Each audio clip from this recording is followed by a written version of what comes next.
안녕하세요, 여러분. 저는 두 아이의 엄마인 싱글 여성입니다. 제가 살아온 인생에 대해 오늘은 좀 이야기를 해보고 싶어 이렇게 글을 쓰게 되었네요. 이 채널을 즐겨 들으며 저도 언젠간 한 번은 사연을 보내고 싶었는데 그게 오늘이 될 줄은 몰랐습니다. 우여곡절 많았던 제 인생 이야기를 지금부터 한번 시작해 보도록 할게요. 저는 밑에 남동생을 하나 둔 첫째 딸로 자랐습니다. 맏딸이 집에서는 살림 미천이라고들 하잖아요. 제가 딱 그런 딸이었던 것 같아요. 부모님은 바쁘셨고 남동생은 사고뭉치였기에 언제나 제가 동생 챙기고 부모님 도와드리며 그렇게 살아가곤 했죠. 부모님은 성실하게 일을 하셨던 것 같은데 하시는 일마다 잘 안 돼서 힘들어 하셨던 것 같습니다. 그 당시에는 왜 이렇게 일을 열심히 하시는데 저희 집에는 돈이 없을까 생각을 하곤 했었는데 제가 커서 인생을 살아보니 사람이 마음 먹은 대로 모든 것이 되지는 않더라고요. 성인이 되고 나서야 알았습니다. 부모님이 얼마나 힘든 인생을 사셨는지요. 어린 시절 부모님은 항상 집을 비우시고 두 분이 일을 다니셨습니다. 콩나물 공장 같은 곳에 다니셔서 저도 몇 번 따라갔었던 기억이 있는데 그 콩나물 특유의 냄새를 아직도 잊을 수가 없네요. 검은 천으로 다 둘러싸인 수많은 콩나물 바구니들에 자동으로 물 주는 기계들이 있었는데 부모님은 그 안에서 아주 열심히 일을 하고 계셨었어요. 그런데 그 콩나물 공장 사장님은 저희 아빠를 좀 못마땅해 하시는 것 같았습니다. 저희 아빠가 조금 어리숙한 스타일이어서 말귀를 한 번에 못 알아들으시긴 했는데 그걸 굉장히 답답하게 여기시던 모습이었어요. 어이 어이, 그거 좀 가져오라니까. 그 박스 말이야. 자네 옆에 있잖아. 네네 사장님. 이거요. 그래. 젊은 사람이 왜 이렇게 말귀를 못 알아들어? 아직 나이 50도 안 된 사람이 노인네처럼 느려 터져가지고는. 네, 죄송합니다, 사장님. 공장이 좀 시끄러워서 제가 잘 못 들었어요. 아니, 자네 여기서 하루 이틀 일한 것도 아닌데, 시끄럽다고 못 듣고 그러는 게 말이 되나? 하여튼, 처음부터 내가 알아봤었어야 하는 건데, 에휴, 답답한 사람. 아빠 엄마의 일터에 궁금해 잠시 따라갔던 그곳에서 아빠가 사장님께 그런 대우를 받는 모습을 보고 솔직히 저는 충격을 받았던 것 같아요.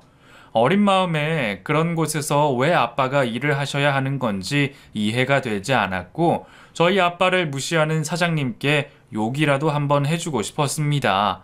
하지만 아빠는 그런 저를 보면서도 싱긋 웃어주시며 아무렇지도 않은 듯 열심히 일을 하셨고 약속대로 엄마가 조금 일찍 퇴근을 하시며 저를 데리고 먼저 집으로 오셨었죠. 엄마도 사장님이 아빠를 무시하는 것에 대해 아주 잘 알고 계셨는지라 집으로 돌아오는 길에 제게 말씀하셨어요. 우리 딸 오늘 엄마 아빠 일하는 곳 와보니 어땠어? 엄마, 근데 사장님은 왜 아빠를 그렇게 대해? 아빠한테 이상하게 말하잖아. 우리 아빠한테 그렇게 말하는 거 나 너무 싫은데. 우리 딸이 속상했구나. 늘 그런 건 아니니까 너무 속상해하지 마. 사장님은 그저 일이 빨리 진행돼야 하는데 좀 답답하셔서 그러셨을 거야. 사장님 성격이 워낙에 좀 급하시거든. 그래도 난 우리 아빠가 세상에서 제일 착하고 일도 잘하시는 것 같은데 사장님 너무 나빠. 나쁜 사람이야. 난 그런 사람 싫어. 우리 아빠한테 그렇게 하는 사람 싫어. 사장님도 좋으신 분이야. 그러니까 너무 그렇게 어른들 미워하면 안 돼. 응? 알았지? 엄마는 그저 사장님을 좋게 포장하시며 말씀하셨지만 저희 아빠를 무시하는 행동을 제 눈으로 봤기 때문에 엄마의 말을 다 믿을 수는 없었습니다. 그뿐만이 아니라 아빠는 동네 슈퍼 아저씨에게도 무시를 당하곤 하셨어요. 아빠가 콩나물 공장에 다니시기 전에 작은 가게를 운영하시느라 슈퍼 아버지께 돈을 빌렸었는데 아마 그 돈 때문에 감정이 많이 상하신 것 같더라고요. 슈퍼 아저씨는 시시때때로 저희 집을 찾아와 아빠를 불러내 현관문 앞에서 돈을 빨리 갚으라며 험한 말씀도 하셨답니다. 어이 김씨, 아니 내 돈 언제 줄 거냐고 도대체. 형님, 죄송합니다. 제가 말씀드린 대로 조금씩 나누어서 갚는 걸로 지금 하고 있지 않습니까? 이 사람이 정말, 그것도 다 네 마음대로 정해서 갚는 거지. 난 피땀 흘려 벌어놓은 목돈 빌려줬더니만 매달 푼돈으로 이렇게 주면 언제 돈을 모으나? 안 그래? 이게 사람 착한 것 같아서 그저 믿고 빌려주니까 아주 나를 뭘로 알고? 그게 아니에요, 형님. 제가 정말 누구보다 마음이 아픕니다. 형님 돈 갚으려고 얼마나 제가 노력하고 있는데요. 제발 조금만 더 시간을 주시면 제가 차곡차곡 돈 벌리는 대로 갚겠습니다. 어허, 이 사람 또 이렇게 착한 척하면서 말하네. 아니 이 양반아, 어디 터진 입이라고 그렇게 함부로 말을 하나?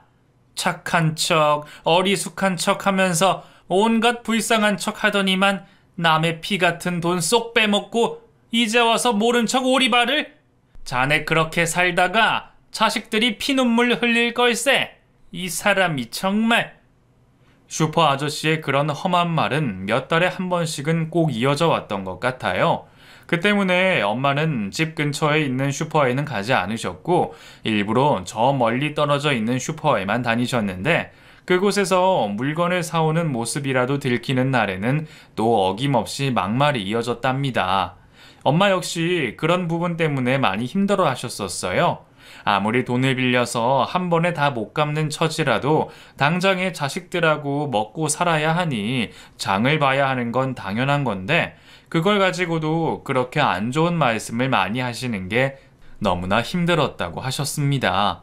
부모님이 싸우시는 이유 중 가장 큰 게 바로 이것 때문이었거든요. 그래서 저희는 이사를 갈 수밖에 없었어요. 그냥 그런 불편한 인식 때문에 가까운 곳 어딘가로 이사를 갔는데 이사 가는 날에도 그 슈퍼 아저씨는 찾아와 한바탕 소란을 피우셨습니다. 자기 돈 떼어먹고 도망가는 사람이라며 아빠의 멱살까지 잡으셨는데 그날 얼마나 무서웠는지 동생은 그 모습을 보고 바지에 소변까지 지리게 되었었죠. 그런 일들이 있으면서 저는 꼭 나중에 커서 이 집안을 살려야겠다고 생각했습니다. 세상 누구보다 더 착한 엄마 아빠를 고생하지 않고 행복하게 해드려야겠다고 다짐했어요. 무슨 일이든 열심히 해서 일단 돈을 많이 벌어야 한다는 생각에 고등학교를 다니면서 패스트푸드점에서 알바를 시작했던 것 같아요. 저는 악바리 같은 근성으로 살아갔습니다. 공부도 열심히 해서 상위권을 놓치지 않으려는 욕심이 있었고 알바도 열심히 해서 돈도 많이 벌어 엄마 아빠에게 도움을 주고 싶은 마음도 있었어요. 그냥 무엇이든 다 잘하고 싶었고 그 결과가 잘 나오기만을 바라고 또 바랬었죠. 그 덕분인지 알바를 하면서도 성적이 꽤 괜찮게 유지가 되어 갔답니다. 제가 학교를 다니며 학원 대신 선택한 알바를 하면서 한 달에 얼마 되지는 않았지만 그 돈으로 동생 학원비도 보태줬어요. 저는 그저 EBS 교육방송과 문제집을 이용해서 공부를 했지만 동생은 좀 머리가 좋지 않았기에 유명한 학원에라도 다니면서 성적을 올릴 수 있을까 해서였죠. 열심히 알바를 해서 번 돈을 동생의 학원비로 내줬지만 제 기대와는 다르게 동생의 성적은 좋아지지 않았습니다. 어린 시절부터 워낙에 산만하기도 했고 울컥하는 성격이 있었는지라 좀처럼 공부에 집중하지는 못했던 것 같아요. 아들이 좀 잘 컸으면 하는 바람을 갖고 있던 부모님은 아들의 성격을 많이 걱정하셨고 훈육도 하셨었지만 쉽게 고쳐지지는 않더군요. 누나로서 저도 가끔씩 동생의 황당한 행동을 보거나 할 때면 따끔하게 야단도 치고 했지만 점점 커가면서 체격 차이가 나니 누나인 저도 쉽게 얕잡아 보는 것 같더라고요. 고등학교 때 알바를 하며 벌어다 준 돈으로 학원비를 대줬는데 동생이 학원을 자주 빠지고 친구들이랑 어울려 다녔다는 것을 알고 제가 엄청나게 화를 낸 적이 있었거든요. 야, 너 정말 이런 식으로 할래? 내가 이 돈 학교 다니면서 어렵게 번 돈인데 이걸 가지고 네가 이렇게 할 수가 있어? 누나, 아, 그러게. 누가 내 학원비 대달래? 난 그런 말 한 적 없다고. 뭐? 야, 임마. 조금이라도 네 성적 올리려고 누나가 이렇게 노력을 하는데 최소한 하는 신용이라도 해야 할 거 아니야. 그게 예의 아니냐? 어? 부모님도 나도 이렇게 열심히 돈 벌어서 너 먹여 살리고 하는데 너는 다 큰 놈이 아직도 정신도 못 차리고 이딴 식으로 할래? 아이, 진짜. 아, 누나가 무슨 엄마야? 아니, 누나까지 이딴 식으로 잔소리 할 거야? 진짜 짜증나네. 아, 간섭 좀 하지 마. 내 인생 내가 알아서 살 거니까. 알았어? 너 정말 누나한테 말버릇이 그게 뭐야? 진짜 혼나볼래? 동생은 이렇게 화가 난 제게도 한치의 머뭇거림도 없이 막 대들더라고요. 그러면서 한때는 동생이랑 사이가 너무나 멀어진 적도 있었습니다. 차라리 여동생이었다면 어땠을까 하는 생각도 했었죠. 이미 고등학생 때 180에 육박하는 키에 덩치도 좋았던 남동생을 부모님도 마음대로 하지 못했던 것 같아요. 그러니 누나인 제 말을 들어먹겠습니까? 동생은 한동안 싸움도 참 많이 하러 다니고 담배도 피우고 술도 마시면서 고등학교 시절을 보냈어요.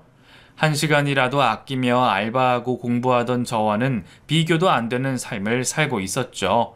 동생이 그렇게 사고를 칠 때마다 죄 없는 부모님은 학교에 가서 빌고 때론 경찰서에 가서 합의금을 내기도 하고 참 많이도 희생하셨던 것 같아요.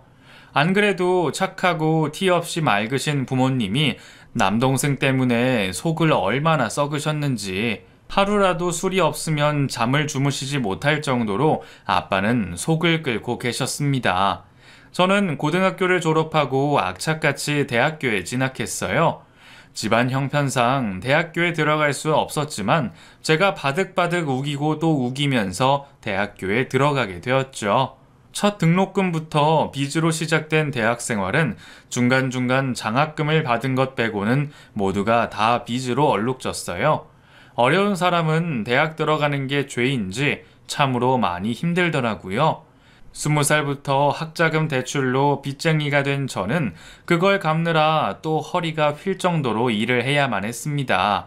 거기에 생활비까지 벌어 써야 하는 입장이었기 때문에 정말 사는 게 사는 것 같지도 않았죠. 거짓말 하나 안 보태고 남들이 다 하는 대학 생활에 술파티나 연애 같은 것은 제게는 커다란 사치와도 같았습니다. 전혀 단 한 번도 해본 적이 없었어요.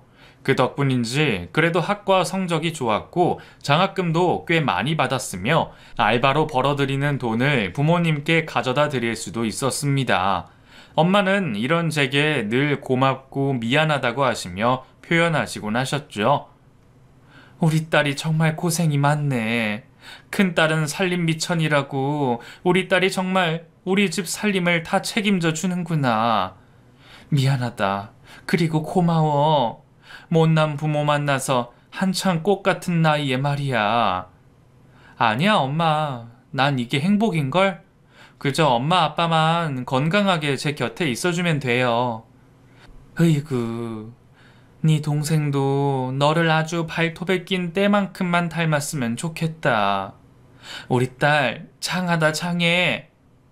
민석이도 곧 정신 차릴 거예요. 엄마, 조금만 기다려주세요. 이제 곧 군대도 간다니까 군대 다녀오면 좋아지겠죠. 그렇게 저는 대학 생활을 하고 있던 상태였고 고등학교를 졸업하자마자 군대에 가게 되었습니다. 모두가 성인이 되었으니 이제 저희 집에는 큰돈이 들어갈 일도 많지 않았고 그저 건강하게만 잘 살아가면 좋겠다고 생각하고 하루하루를 보내고 있었죠. 저는 대학 졸업 후 괜찮은 직장에 취직을 할 수 있었어요. 열심히 대학 생활을 했던 제가 보기 좋았는지 교수님의 추천서도 잘 받았고 이런 제 모습을 직장 면접에서도 좋게 평가받게 되었었나 봅니다. 또 나름대로 취업 준비도 열심히 했었기에 주변 친구들은 예상된 결과라며 축하도 해주었죠. 진짜 제가 꿈꿔왔던 직장에 들어가게 되자 너무나 기뻐서 눈물까지 나오더라고요. 그동안의 힘든 대학 생활이 모두 보상받는 것 같은 기분도 들었고, 마치 이제부터 제 인생이 꽃길만 걸을 수 있을 것이라는 착각에 빠지게도 만들었습니다. 주변 사람들의 축하 인사와 부러움의 말도 그저 다 듣기 좋았죠. 부모님은 제게 세상에서 가장 맛있는 고기라며 소고기를 사오셔서 직접 구워주셨고, 저희 가족은 그 고기를 먹으면서 모두가 다 울고 웃으며 지난 힘든 일들을 얘기했던 것 같아요. 그때 남동생도 병장 휴가를 나왔었기에 모두가 한자리에 한마음이 된 것 같아서 기분이 좋았답니다. 야, 이제 민석이 너만 정신 차리면 되겠다. 그치? 내 남동생 민석이. 아, 왜 그래? 나 이제 옛날의 내가 아니라고. 두고 봐. 내가 우리 가족 힘든 일 없게 다 지켜줄 거니까. 오, 내 동생 군대 제대할 때가 되니까 사람이 되어가는 거야? 거기서 마늘 많이 먹었나? 곰이 사람이 되는 걸 보니까. 아, 뭐야 정말 누나. 아, 누나는 앞으로 좋은 남자 만나서 시집 잘 갈 생각이나 해. 이상한 놈 만나고 그러면 아주 내가 그놈 가만히 안 둘 거니까. 꼴에 너도 남자라고 누나 걱정해주는 거냐? 오냐, 알았다. 남자 잘 골라볼게. 남동생까지 철이 든 것 같아 매우 기분 좋은 저녁 식사를 마쳤습니다. 그리고 전 잘 나가는 직장인이 되어서 사회로의 첫 발을 내딛게 되었죠. 처음에는 이것저것 너무 어려운 일도 많았고 회사의 위계 질서 같은 부분에서 힘겨움도 느꼈었는데 여러 사람들의 도움으로 점점 잘 적응을 해 나갈 수 있었어요. 몇 년간 직장 생활을 하다 보니 나름대로 목돈을 모을 수도 있었고 집안 경제는 나아지는 듯 했습니다. 더욱이 남동생도 아는 형네 가게에서 일을 한다고 하며 집안에 꼬박꼬박 생활비를 주는 것 같더라고요. 부모님은 이 이상은 더 바랄 게 없으시다며 아주 기뻐하셨어요. 그로부터 5년 정도가 더 지난 후 저는 2번의 연애를 거쳐 결혼을 전제로 만나는 사람이 생겼습니다. 지인의 친한 친구의 친구였던 그 남자는 몇 번의 편안한 술자리에서 친해지게 되었고 오히려 소개팅 자리보다 어색함이 없는 자리라 연락을 하는 것에도 부담이 느껴지지 않았어요. 그렇다 보니 저는 먼저 남자에게 적극적인 편이 아니었는데도 부담 없이 연락을 할 수 있었고 그것이 연결이 되어 연인 사이로 발전할 수 있었습니다. 그 남자는 저보다 좋은 직장은 아니었고 월급도 저보다는 좀 낮은 곳에 다니고 있었어요. 학벌이나 연봉, 모든 것이 저보다 나은 면은 없었지만 그저 사람들과 어울리는 느낌이 굉장히 좋은 사람이었고 유머 감각도 있었고 나름의 리더십도 갖고 있는 사람이었답니다. 그렇기에 주변에는 늘 사람들이 많았으며 술도 좋아하고 낚시, 당구 등 안 좋아하는 것이 없었죠. 여러 사람들과 어울리는 그런 남자가 연애 때는 좋게 보이잖아요. 그때는 저도 그렇게 주변 사람들한테 인기 많은 남자한테 끌리더라고요. 그런 스타일의 남자가 아무 소용이 없다는 것을 결혼하고서야 알게 되었지만요. 그 남자는 여동생이 한 명 있는 평범한 가정집의 모습이었고 집은 낡은 구옥주택이었습니다. 골목에 있는 3층짜리 다세대 주택의 건물주였던 남친 집은 그렇게 부유해 보이지도 않았고 재산이 많이 있는 것 같지도 않았어요. 그저 나이가 좀 많으신 부모님이 어렵게 일구어 놓으신 집이라는 생각이 들 정도였습니다. 또한 남친의 부모님의 옷차림은 뭐랄까 너무나 서민적인 보통의 모습이었는데 여자친구인 제가 집에 초대를 받아서 갈 때조차 초라한 옷차림을 하고 계셔서 조금 민망하게 느껴질 정도였어요. 사실 저는 어린 시절 집이 부유하지도 않았고 돈 때문에 힘든 삶을 살았는지라 결혼을 해서는 힘들게 살고 싶지가 않았습니다. 그렇다고 돈을 보고 남자를 고른다는 것은 아니었지만 그래도 시댁이 경제적으로 너무 힘들지는 않았으면 하는 바람이 있었거든요. 그런데 남친의 집과 부모님의 모습을 뵈니 그런 부분이 살짝 걱정이 되기도 하더라고요. 그런 저는 제 마음속에 있는 이야기를 엄마에게 털어놓게 되었습니다. 엄마, 나 있잖아. 지난주 주말에 남친 집에 인사드리러 갔었어요. 응? 정말이야? 그럼 엄마한테 미리 말 좀 해주지. 뭐라도 가져갈 거 준비해줬을 텐데. 아니야, 엄마. 내가 잘 준비해서 갔어요. 근데 엄마, 시댁에 돈이 좀 여유가 있으면 정말 좋은 건가? 문득 궁금해지네. 내 친구 유미는 꼭 시댁에 어느 정도 경제력이 있어야 한다고 하던데. 아이고, 우리 딸이 벌써 그런 걸 생각할 나이가 되었구나. 글쎄, 물론 돈이라는 것은 없는 것보단 있는 게 좋겠지. 그치만 돈이 우리 인생의 전부는 아니잖아. 먼저 인성이 바르고 착해야 되지 않을까 싶은데. 왜? 남친 집에 돈이 좀 있어 보였어? 아니야, 엄마. 그냥 소박하게 사는 것 같아 보였어요. 그래. 우리 딸은 워낙 현명하고 똑똑해서 알아서 잘 하겠지만, 먼저 사람의 인성을 잘 보고 판단해야 돼. 그게 앞으로 평생 부비고 살 사람들에게 꼭 필요한 것 같더라. 알겠어요, 엄마. 저는 그렇게 엄마의 말을 듣고 돈보다는 남친 부모님의 인성에 대해서 궁금해지기 시작했습니다. 제가 뭘 알아볼 수는 없는 상황이었지만 그래도 가끔 남친에게 부모님에 대해서 이것저것 물어보기도 했고 아주 가끔씩 뵐 때마다 그런 부분을 관심 있게 살펴보기도 했어요. 그런데 처음에는 몰랐다가 나중에 결혼 얘기가 오갈 때 보니 남친의 부모님이 꽤나 주변에서 안 좋은 평판이 있다는 것을 알게 되었습니다. 동네 사람들과 트러블도 좀 있고 스크루지 같이 자기 것에 대한 지나친 욕심이 과하다는 말도 있다고 건너듣게 되었죠. 하지만 이미 결혼을 약속하며 오가는 사이였기 때문에 크게 신경 쓰지는 않았습니다. 그래봤자 시부모님과 평생 살 것은 아니라고 생각했으니까요. 내 남친은 재밌고 주변 사람들한테 인기도 많고 리더십도 있으니까 제 인생을 행복하게만 해줄 것이라는 착각만 가득했었어요. 하지만 결혼을 하고 나니 집안에는 임신한 저만 덩그러니 남아 있었고 남편이 된 그 남자는 항상 친구들과 어울려 술을 마시고 당구도 치며 때로는 1박 2일로 낚시를 가기도 했습니다. 결혼을 하자마자 임신을 하게 되어버린 저는 임신 초부터 입덧이 아주 많이 심했고 그 입덧이 곧 중기로 넘어가면서 유산기로까지 번지게 되었기에 어쩔 수 없이 회사에 휴직계를 낼 수밖에 없었거든요. 누구보다 좋은 직장에 다니고 있었기에 평생 이 직장을 떠나지 않겠노라 다짐했던 저였지만 상황이 그러했는지라 어쩔 수 없이 그렇게 되더라고요.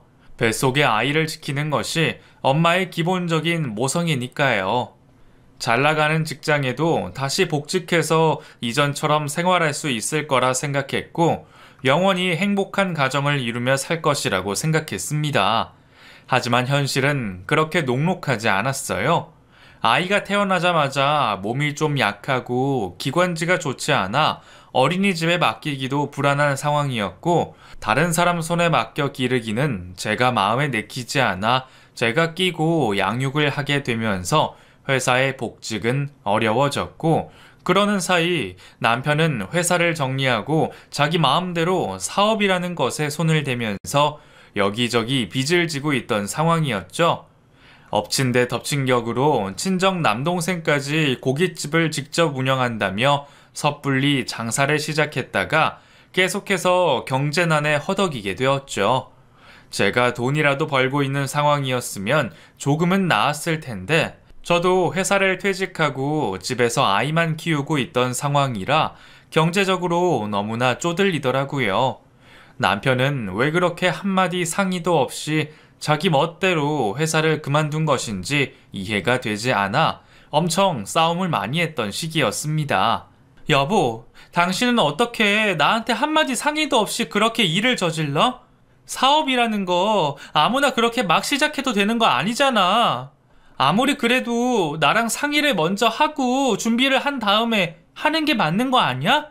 가정을 위해서 그런 거지. 내가 뭐 괜히 그랬나? 언제까지 쥐꼬리만한 월급 받으면서 생활할 수는 없잖아. 아이도 크는데. 다 가정을 위해서 그런 건데 너무 안 좋게 생각하지 마. 내가 뭘 잘못했어. 조금 어려울 때도 있고 사업하다 보면 다 그런 거지. 아니, 여기저기 벌려놓은 빚이 얼마야? 앞으로 어떻게 잘 된다는 보장도 없는데 당신은 걱정도 안 돼? 나는 뭐 이렇게 될 줄 알았나? 너무 그렇게 몰아세우지 마. 다 가족을 위해서 그런 거라니까 정말.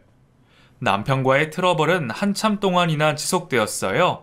허구한 날 친구들과 술 먹고 늦게 들어오고 주말에는 자기 취미 생활하고 스트레스 푼다며 당구 치고 낚시하며 집을 계속해서 비우고 있었죠. 저는 그새 둘째 아이까지 출산한지라 하루 종일 독방 육아를 하며 홀로 외롭게 지쳐가고 있었습니다.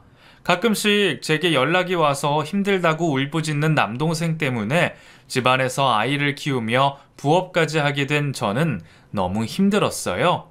고깃집을 홀랑 말아먹고 늙으신 친정 부모님이 남동생의 대출을 갚아나가고 있었기 때문에 제가 조금이라도 보탬이 되기 위해서는 부업이라도 해서 친정에 도움을 주고 싶었죠. 몇 년간이나 지속된 그 일로 저는 너무나 힘든 나날을 보내고 있었는데 남편은 언젠가부터 얼굴색이 좋아지며 콧노래를 부르기 시작하더군요. 더 이상 빚에 대한 쪼들림도 없는지 항상 웃음기 가득한 얼굴에 자신이 좋아하는 명품 브랜드의 옷까지 사는 겁니다.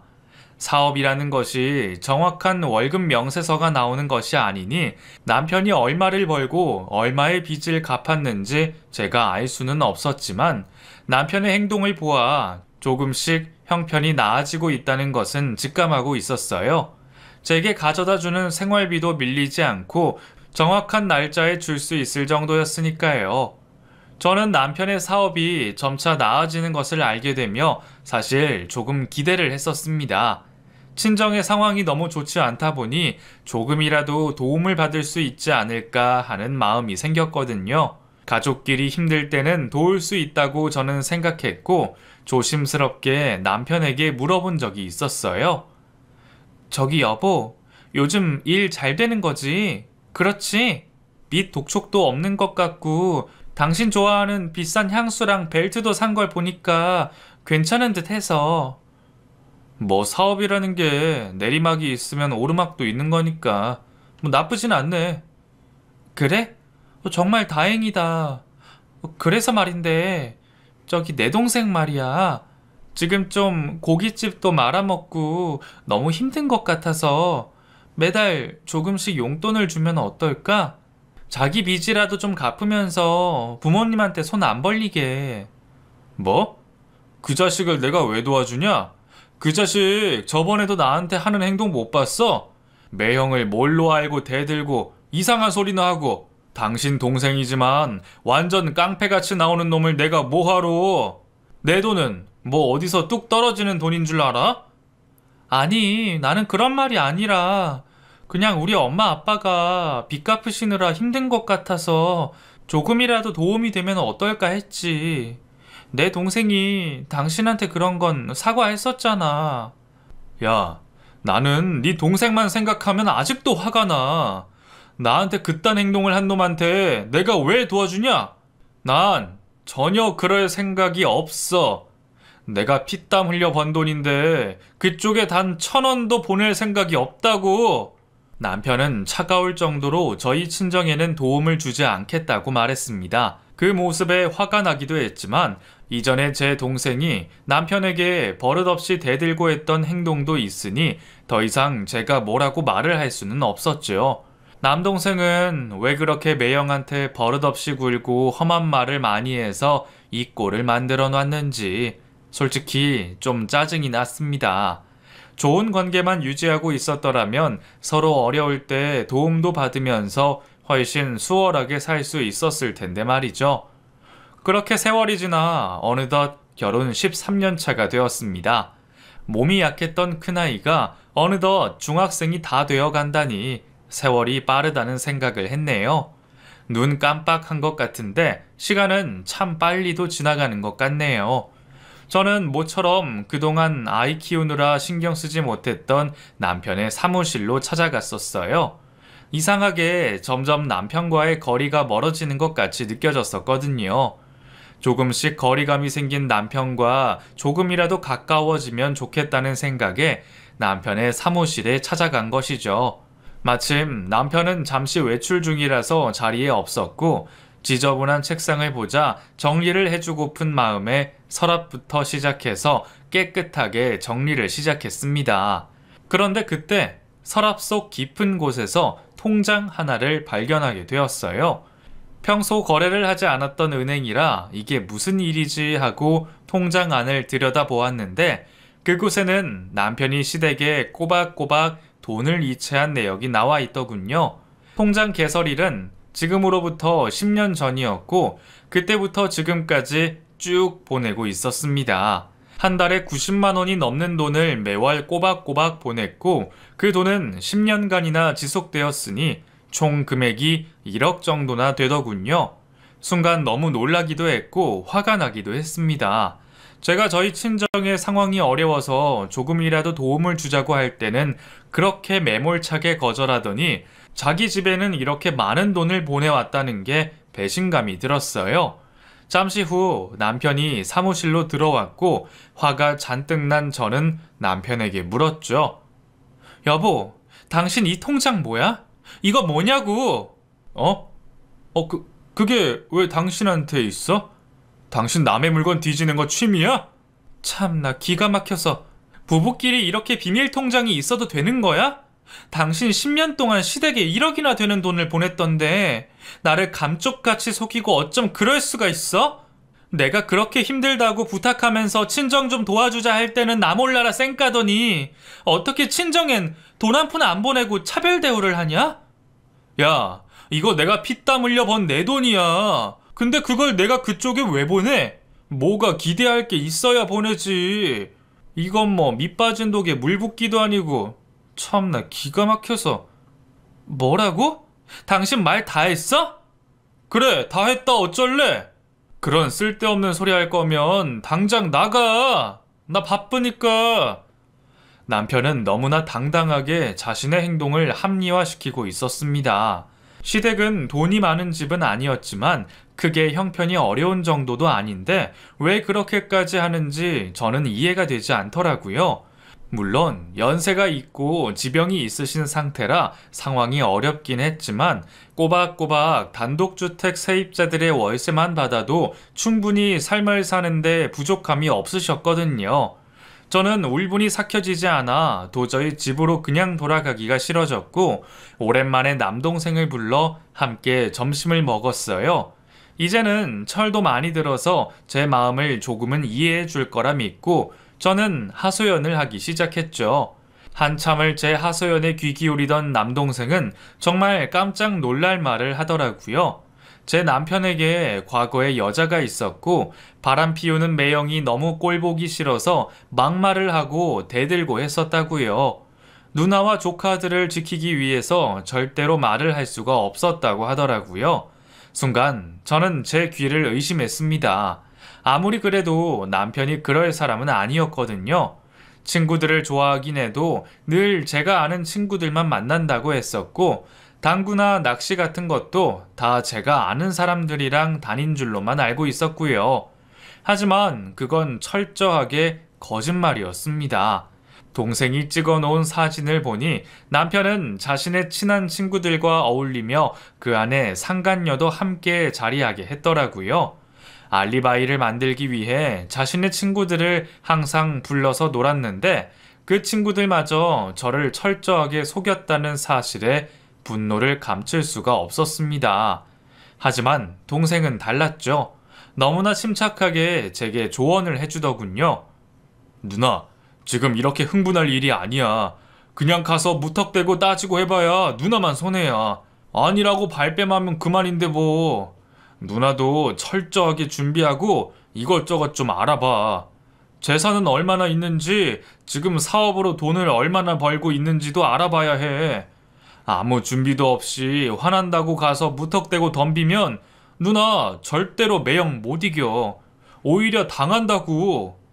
야, 내가 지금 이 상황에 눈깔이 뒤집히게 생겼는데 뭘 준비하고 뭘 알아봐. 이놈의 쓰레기 같은 인간을 내가 아주 그냥... 이 답답아. 누나 엄청 똑부러지고 야무지더니 이런 일에는 왜 그래? 내가 왜 여태껏 누나한테 말 안 했겠어.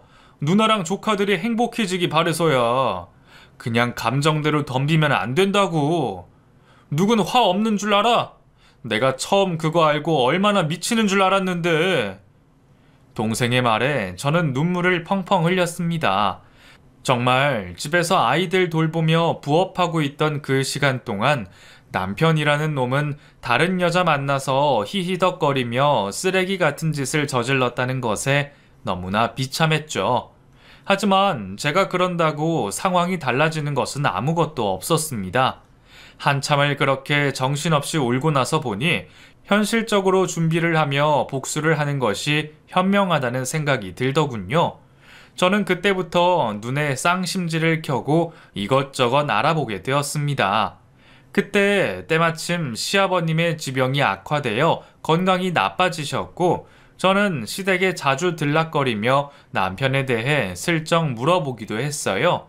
그리고 결국 시댁에 숨겨둔 재산이 꽤 있다는 것을 알게 되었고 그걸 남편 앞으로 유산 상속을 할 것이라는 것도 알게 되었습니다. 남편이 타고난 효자도 아닌데 왜 그렇게 시댁에 돈을 보내줬나 했더니 알고 보니 이 숨겨진 재산을 물려받으려는 속셈이 있었던 것이더라고요. 친구들이랑 노는 거 좋아하고 돈 쓰는 거 좋아하는 사람이 갑자기 그렇게 시댁에 많은 돈을 보낼 리가 없거든요. 남편은 부모님에 대한 효심도 많지 않은 사람이고 그저 놀고 즐기는 것을 좋아하는 사람이었으니까요. 저는 그제서야 그런 모든 상황들이 이해가 되기 시작했습니다. 그때 동생의 말을 듣고 남편에게 덤비지 않은 것이 정말 다행이라는 생각까지 들더라고요. 요즘 TV 보면 아무 대책도 없이 남편한테 잘못했으니 이혼하자 했다가 돈도 별로 못 받고 애들 키우며 힘들게 살아가는 싱글맘들 많잖아요. 그것 때문에 상담하는 프로그램도 있고요.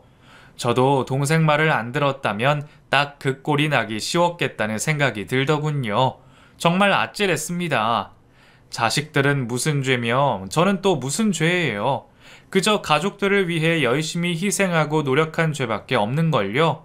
잘 나가던 직장도 다 때려치고 자식 키우느라 집안에서 살림하며 부업했던 지난 날들이 떠오르며 다시 한번 감정이 북받쳐 오르는 것을 참고 남편을 대했습니다. 저기, 나 이번 주에 친구들이랑 낚시 다녀오려고. 이번 주? 아버님도 많이 편찮으신데 좀 쉬지 그래. 그러다 아버님 돌아가시면 어떡하려고. 에이, 아버지 지병 있으신 게 어디 하루 이틀 일인가. 그렇게 쉽게 돌아가실 분이 아니야. 아, 나도 일하느라 스트레스 받고 힘들었는데 바람 좀 쐬고 해야지. 아, 그래야 나도 살지 않겠어? 어디 사업이 그리 쉬운 줄 알아? 그래, 뭐 힘들겠지. 그래서 이번엔 어디로 누구랑 가는데? 아, 당신이 다 아는 애들이야. 서진이, 민규, 걔네들이랑 1박 2일로. 아, 그렇구나. 알겠어. 잘 다녀와. 남편의 거짓말 같은 말에 저는 동생에게 도움을 요청했습니다. 뭐라도 증거를 잡아놓아야 제 마음이 편할 것 같아서요. 그리고 결국 남동생은 남편의 사무실 근처에서 여자를 차에 태우는 남편의 모습을 사진으로 찍었고 그 차에 올라타 입맞춤을 하고 있는 장면까지도 증거로 남기게 되었어요. 남편이 낚시에서 다녀오자마자 아버님은 지병이 악화되어 3일간 사경을 헤매시다가 결국 돌아가시게 되었고 늙고 허약한 시어머니는 마음이 힘드셨는지 남편에게 숨겨둔 재산을 상속하며 자신과 함께 살아달라는 부탁까지 하시더군요. 저는 그 틈을 타서 동생의 도움으로 변호사를 만나게 되었고 상담을 통해서 결혼 후 일구어 놓은 재산에 대한 권리를 알 수가 있었습니다. 그동안 가족을 내팽개쳐 두고 주말마다 자신의 만족을 위해 낚시를 다니고 놀러 다녔던 것들, 불륜 관계에 있었던 것들, 또한 제게 상의 한마디 없이 시댁에 돈을 보냈던 것들까지 모두 상담을 거쳐 제게 유리한 방법으로 해결할 수 있는 것을 찾았죠. 그리고 드디어 저는 여태껏 숨겨왔던 진심을 쏟아 부었습니다. 당신, 그럼 정말 어머니 모시고 살 거야? 아, 그래야지. 어머니 저렇게 혼자 계시는데 어떻게 내가 모르는 척해. 그렇구나. 그럼 뭐 숨겨둔 재산이라도 받은 게 있나? 갑자기 당신 행동이 너무 착한 효자가 된 것 같아서 말이야. 뭐? 무슨 소리야 그게? 아니 뭐 코딱지만한 시골 땅 하나 받은 거 그거 말하는 거야? 아 그거 완전 똥값인데다가 상속세가 얼만데? 아, 남는 거 하나도 없다. 아 당신 내 진심을 왜 그렇게 이상하게 말하냐? 아 그렇구나. 아, 내가 아는 거랑 좀 다르네. 어머님이 당신 앞으로 숨겨둔 어마어마한 재산을 물려주신 걸로 알고 있는데 왜? 그거 나랑 자식들한테 들키기 싫어? 딴 년이랑 실컷 놀러 다니면서 펑펑 써야 돼서? 어? 그렇게 아깝냐? 이 쓰레기야? 아니 당신 그게 무슨 말이야 갑자기? 야 이 더러운 인간아, 가슴에 손을 얹고 생각해봐. 네가 지금 하는 행동이 말이 되는지. 가족, 부모 나 몰라라 하고 맨날 지 살 길만 챙기고 놀러 다니느라 바쁜 놈이 갑자기 부모한테 10년 동안 돈을 보내질 않나? 어머님을 모신다고 하지를 않나? 뭔가 안 맞지 않냐? 속으로 물려받을 재산이나 생각하고 계산하면서 사는 놈아. 더러운 쓰레기 같은 놈아. 이 여자 저 여자 만나면서 몸 함부로 굴리고 더럽게 산 놈 같으니라고. 너 같은 놈은 천벌 받을 거야. 알아? 네가 이렇게 나올 줄 알고 내가 다 준비해 놨으니까 마음의 준비나 단단히 해. 알겠냐? 아니 이 여편네가 정말 미쳤나? 아, 갑자기 왜 이래? 어? 저는 그렇게 남편에게 모든 것을 쏟아내고 아이들을 데리고 친정집으로 나가서 이혼을 준비했습니다. 미리 준비해 놓은 불륜 증거 사진을 비롯해 남편의 상속재산과 사업체의 규모에 대해서도 정확하게 분할 요청을 했고, 당연히 아이들에게 별 관심 없던 남편에게서 양육권도 제가 가져오기로 준비를 했죠. 이 과정에서 남동생이 얼마나 많은 도움을 주었는지 모릅니다. 그렇게 철도 안 들고 나쁜 짓도 하면서 다니던 동생이 이렇게 든든하게 제 곁을 지켜주고 있으니 너무 마음이 안심되더라고요. 이혼을 하는 과정에서 남편은 친정까지 찾아와 말도 안 된다며 난리를 친 적이 몇 번이 있었는데, 그때마다 동생이 나가서 소란을 피우는 남편을 가볍게 제압했습니다. 경찰을 불러서 해결한 적도 있었고요. 체격으로 보나 성질로 보나 남편은 동생보다 한참 아래의 수준이거든요. 본인도 그걸 잘 알고 있으니 깨갱하면서 돌아가더군요. 이혼의 과정은 생각보다 복잡하고 오래 걸리는 힘든 일이었습니다. 합의 이혼으로 하면 조금은 괜찮을지 모르지만 남편이 당연히 합의를 해주지 않았기에 소송으로 번지게 되었고, 양육권에 대해서는 별 말이 없던 남편은 상속받은 재산에 대해서는 그렇게 끝까지 완강하게 나오더라고요. 미쳐 날뛰는 야생마가 따로 없을 정도였답니다. 도대체 그 큰 돈을 어디다 쓰고 싶은 건지 이해를 할 수가 없더라고요. 저와 자식들에게 주는 게 그렇게도 아까운지 정말 사람 같지도 않은 인간의 모습을 보여주었답니다. 몇 달에 걸친 소송 기간은 아마 제 인생에서 가장 힘들었던 순간이었어요.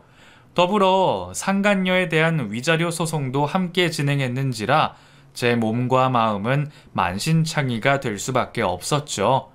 그래도 제 곁을 지켜준 부모님과 남동생 그리고 아이들이 있었기에 무사히 잘 참고 견뎌낼 수 있었던 것 같아요.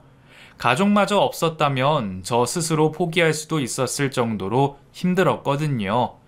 돈을 떠나 사람의 마음이 너무 힘들다 보니 아무것도 하기가 귀찮고 세상과 등지고 싶을 생각까지 들었던 것 같네요.